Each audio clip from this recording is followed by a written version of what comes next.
You are listening to the Done with Dieting podcast, episode number 22. Hi, I'm Elizabeth Sherman, former corporate high-tech executive turned life and weight loss coach. But it doesn't seem like it was that long ago that I was searching for that perfect diet. You know, the one that would finally be the magic pill to lose the weight that I so desired. Fast forward past tons of failed diets, endless hours of exercise, and painful lessons learned. And although I still have not reached the state of nirvana body love bliss that I truly desire, my relationship with food, exercise, and my body is infinitely better than it was not only when I started this journey, but even as recently as 3 years ago. This journey has allowed me to ditch my scale, stop logging my food and exercise, eat food that wasn't prepared by me, and I can easily maintain my weight, something that I never thought was possible. I created the Done with Dieting podcast to give you simple, easy to do, and sustainable strategies and ideas to help you do the exact same thing without all of the drama that I went through. If you're a woman who's looking to create a better relationship with food, exercise, and her body, get off the diet roller coaster and free up all of that headspace spent on calories, how you look, what you should eat, and beating yourself up for not doing what you think you should be doing, you are in the right place. Let's get started. Hello, friends. I am so glad you're here today. I have two really exciting announcements that I wanted to start today's podcast off with. The first is something that I am really excited about. I am starting a group coaching program. So if you've been interested in working with me and you don't want to do one-on-one, or you think that one-on-one might be a little bit outside of your price range, then I have something special for you. The group coaching program is going to start August 2nd, but if this is something that you're interested in, I want to give you the opportunity to get in before it sells out. I'm going to start a wait list right now, but you will be able to get more information about that at the end of July. So if you're interested in this, what I want you to do is you can click on the show notes and there will be a link there for where you can put your information in to get notified when it does open up. You're not committing to anything. You're just saying, hey, I might be interested in this. So what you want to do is you want to go to elizabethsherman.com/group coaching, all one word, and you can put your information in there and get more information about it. So that's the first thing. The second one is a little bit more personal. And as I've mentioned before on the podcast, we are in the process of building a new house. And it's so exciting to go over to our newly developed home. It's right now just cinder block, but we still have doors and we have windows and we're starting to see the rooms take shape, which is so super exciting. And we are about to get a ceiling for our first floor. And so it really started me thinking about how this whole process of building the house has been an intentional vision from the very beginning. And I think I talked about this before on a different podcast, but we really had a lot of roadblocks when it came to buying the land for our house. And throughout the entire process, we had met with our architect and we had all of our house drawings made. And I could actually visualize myself moving through the house, working on a daily basis, preparing dinner, relaxing with my husband, playing with our dogs, and all of that great stuff. And so throughout the entire process, even when things took a lot longer than they should have, which was often, I was always able to go back and rely on the fact that this was going to happen. Like it was inevitable. It may be taking a little bit longer than we thought it was going to, but the belief was there. Like I had this crystal clear vision. I actually even know what our furniture is going to look like. I know where our art is going to go. Like the house in my mind is completely 100% done, which is so freaking exciting. And it's going to be even more exciting when the house is done and I can actually see it. And I'm sure that things are going to be a little bit different than, what I'm imagining. But for the most part, it's pretty spot on. Now, to that end, I have this vision board that has been sitting in my office. It is just above my desk. And I created this vision board, Oh, probably in January of 2018. Yeah, that sounds about right. And I've had this vision board in front of my desk since then. And right now it's mid 2021. Okay, so 3 years. When I created this vision board, we knew that we wanted to build a house and we knew that we wanted to have a couple different things. And I just picked out some photos in magazines that were things that I kind of liked. I knew that I wanted to have a pool. I knew that I wanted to have windows. I knew that I wanted to have, obviously a kitchen and what styles appealed to me. And what's really interesting is I'm looking at this vision board right now, and there are two photographs that are in this vision board. One is of a pool and part of a house, and it's a very contemporary house. You see all of these windows, and it's all very squared and streamlined. And then there's also a picture of a kitchen, and the kitchen is very traditional looking. It's got Carrara marble countertops and traditional pulls on the cabinets. And when I put these two pictures on my vision board, I remember thinking to myself, well, that's ridiculous. Those two things are never going to appear in the same house. And I have to tell you that although our house doesn't look exactly like either of these two pictures, it's pretty freaking close. Like the structure of the house that we see with the pool, it's possible that our house is going to look very similar to that.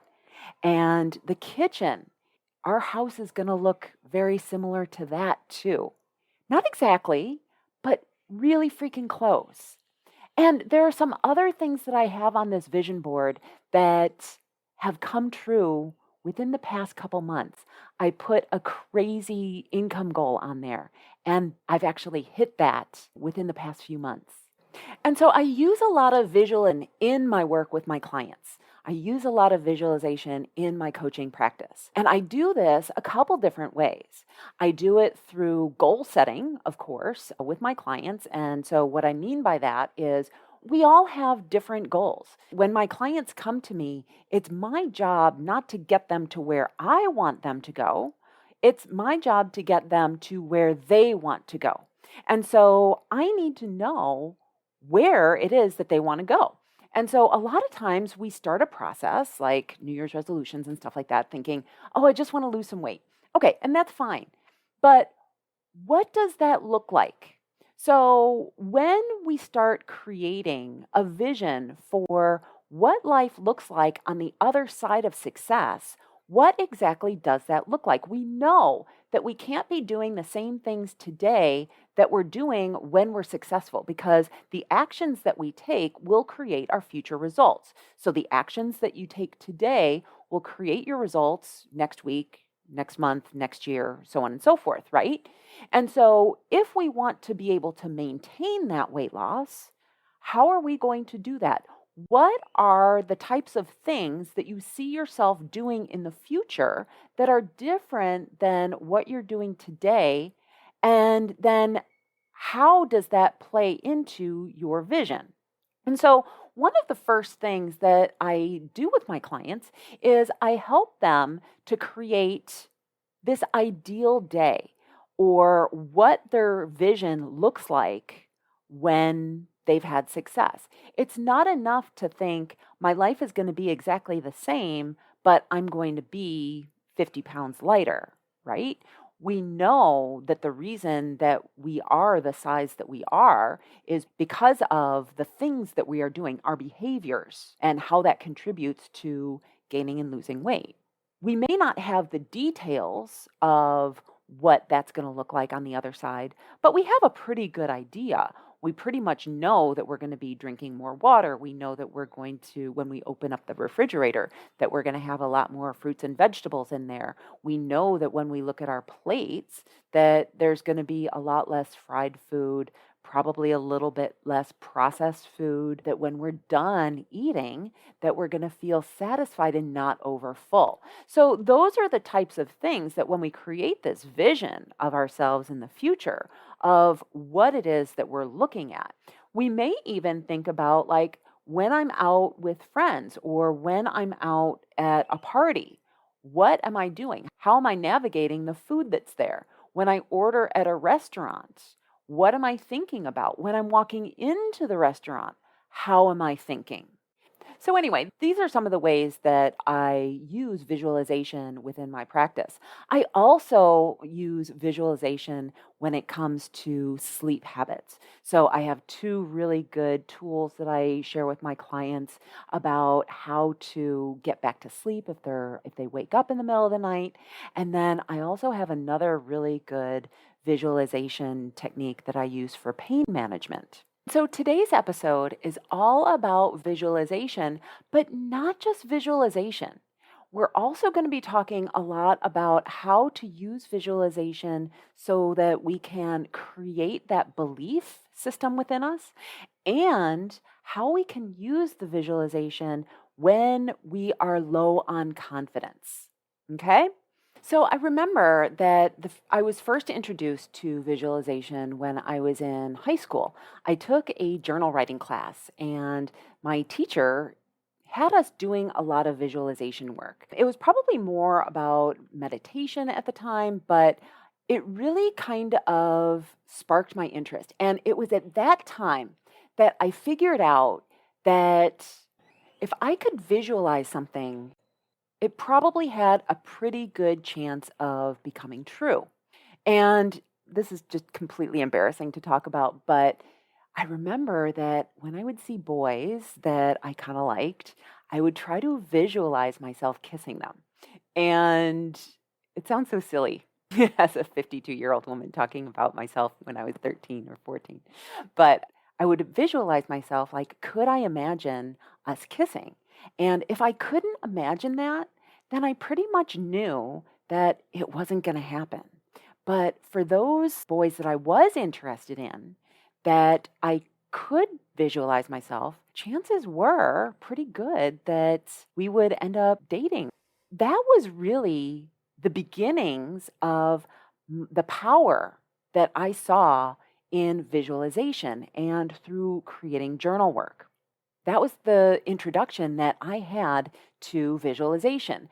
And looking back on it right now, and this is going to get a little woo woo, but where I see that applying is in the term of what's called alignment. So, right now, in manifestation terms, people talk a lot about alignment, meaning that we can't really expect to be successful if it's something that we really don't want in our bones. And so, when we talk about alignment, what we're talking about is, do we really want that? Or are we trying to achieve it because someone else kind of wants it for us, or we think that that's what we should be doing? Okay. And so when we think about visualization, like if you can really imagine yourself moving through the world in this capacity or with this thing it is that you want, like how does that fit into your life? If you can imagine that, then you are capable of creating that. Now, here's where the belief kicks in.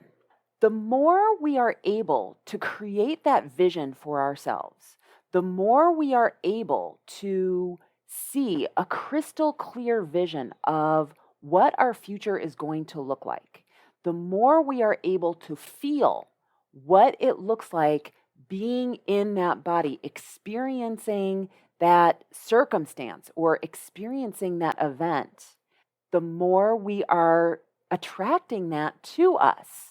And I know it sounds totally woo-woo, but there are studies that show that creating a vision board or creating a vision and being reminded about it will allow you to create that vision, to ultimately manifest it for yourself.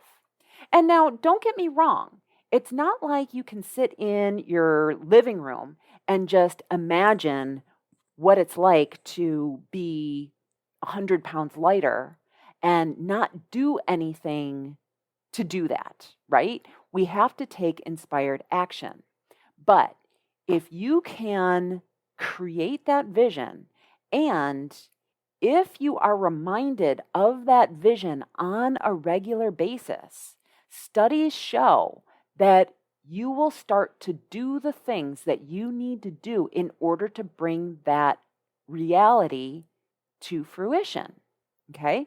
And if you believe that, then it's possible for you. Now, here's the thing. We're talking about manifestation as far as weight loss is concerned, right? You can't manifest weight loss, can you? Well, okay. So here's the thing is that for many of us, we've had multiple failures or multiple experiences with trying to lose weight in the past. For most people, we can point to experiences in our past where we've done Weight Watchers or Jenny Craig, or we've done keto or the South Beach diet or Atkins or whatever it is that you did that did not turn out very well. And so when we embark on a new weight loss goal, what tends to happen is our brains go back into our past to seek evidence of whether we are capable of producing this future goal, right? And it's actually kind of interesting because we start to become what's called past focused somewhere around our 30s or 40s. When we're younger, like when we're children, think about it. When we're children, we're thinking about the next steps always, right? Like when we're in kindergarten, we're thinking about first grade. When we're in first grade, we're thinking about second grade. And when I'm going to be a big kid, this is going to happen. And when I get to do this. And we're constantly looking towards the future. And we don't know any better than to look in our past to decide whether we can do something in the future because we don't really have a past, right? Think about it. When we're toddlers, we don't know if we can walk or not, but we see everyone else doing it. So we're like, well, why can't I walk? When we're in high school, we then start thinking about college. And when we're in college, we get excited about joining the workforce and getting married and doing all of those amazing things that adults do and being out on our own. And then once we're out on our own, then we start to slow down, right? We start looking at our past as evidence of what we can do in the future. We stop dreaming. We stop creating a new and glorious life, right? I mean, not for all of us, but maybe we think about, how we're going to grow our family. But at some point, we stop believing that our future can be different. But it can be because our past experiences do not dictate what we are capable of in the future. And if dieting isn't an example of that, I don't know what is. Because for everyone who has been successful, they have had a string of failures in the past. So if your brain is constantly going back in the past and saying, yeah, but we can't do that because we have this evidence that it's not going to work in the future, right? If you're doing that, what we need to do is we need to create belief that the future can be different, and we need to create this vision of what the future is going to look like so that we can have belief in this vision, so that we can adopt the confidence that this is going to be our vision of the future. Now, most of us are already using visualization for our future, but we're using it in a really negative way. We're thinking about all of the bad things that are going to happen to us or to the people that we love. We're worrying. Worrying is a type of visualization. We just don't think about it that way. And so what I want to suggest is that we can actually use visualization for good. And what that looks like is you taking some time to just dream. What do you want? And it doesn't all have to do with your weight. Like, what do you want your relationship with your partner to look like? What do you want your relationship with your friends and family to look like? What do you want your job to look like? What does your life look like? It's never too late to make those changes. We just think that it is. And so I've talked about visualization in other podcast episodes before, like, for example, episode 3 titled The Foundation. I've also talked about it in episode 7, What's It Mean to Listen to Your Body, episode 10 on how to feel, and then also most recently, episode 17, which visualization was a huge part of that because you're using that visualization that you've already created in order to get through the urge. And so because visualization is such an important part of the work that I do with my clients, and I want it to be part of the work that you do in getting healthier, I for sure am going to be doing more podcast episodes on that, specifically one all around creating that future version of yourself, which is just pivotal to being able to be successful and grow into that future version of yourself. And so I'd like to invite you to just spend a few minutes thinking and dreaming about what you'd like your life to look like on the other side of success. Now, once you've done that, there are a couple things that you can actually do. One is write it down, and then you can record it into your phone and listen to it. And this is actually a really good trick because the more your brain hears your own voice and it's reinforcing the words, the more it becomes believable. And then you can listen to it on a daily basis. Use it as kind of a meditation. Or you could read it daily. Now, reading it is great, don't get me wrong, but you really do want to have the auditory experience as well. And then the third thing that you can do is do what I did and create a vision board. Now, again, my vision board took about 3 years to come true, but I don't think that your vision has to take that long. And I also think that when we really want something, it doesn't really matter how long it takes to get it. If we can be in belief that we are going to be receiving, then it's okay. There's no reason to be impatient. And I say that knowing that my house is being built right now, and it's going to take us another 6 months, if that, before we possibly move in. And trust me, I am super freaking impatient on that. Now, there are a couple other things that I want to suggest as far as the visualization goes. You cannot change other people. So when you think about moving throughout your day, you cannot all of a sudden make your partner be someone who he or she is not. They can't be automatically happy all the time or agree with you or anything like that. What you can do is you can change how you respond to them. You can't necessarily change your circumstances. Now, you can change your results, which can ultimately be your circumstances. I know it's a little bit of a fuzzy line there, but we can't just imagine that we're going to have a completely different life. And that actually speaks to the third piece, which is we are probably going to be pretty freaking similar to the person that we are today in our future. So if you're sarcastic and quirky, you're probably going to be sarcastic and quirky in the future too. Now, for those of you out there who are really kind of questioning, I'm not so sure about this visualization thing, Elizabeth, what I want to offer to you is that there is loads of evidence that visualization works. In fact, if you read up on any sports psychology, like Michael Phelps and Tom Brady, for sure use visualization when it comes to being at their peak performance. They spend a ton of time imagining perfect plays. They imagine exactly what's going to happen and how they are going to perform at their peak level. And so I just want to offer that if it's good enough for them, that it's probably good enough for us too.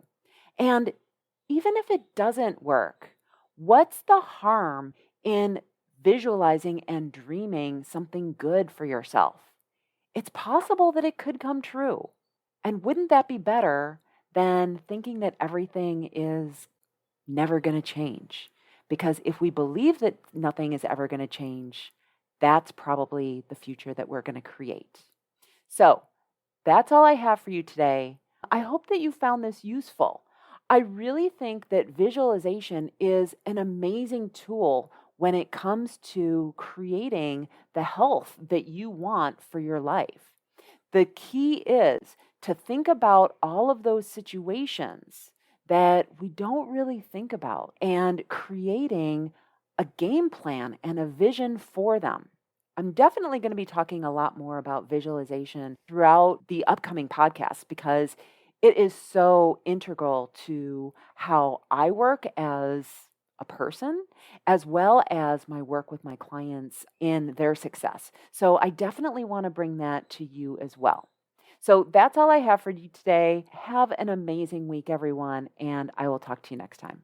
And don't forget to go to elizabethsherman.com/group coaching if you want to get on the wait list for the group coaching program. Okay, that's all I got for you today. Bye-bye. Hey, thanks for listening. If you're done with dieting and would like to work with me as your coach, I'd like to invite you to reach out to myself and my team to ask about programs and pricing. Go to elizabethsherman.com/contact to get started today. I can't wait to hear from you. See you next week.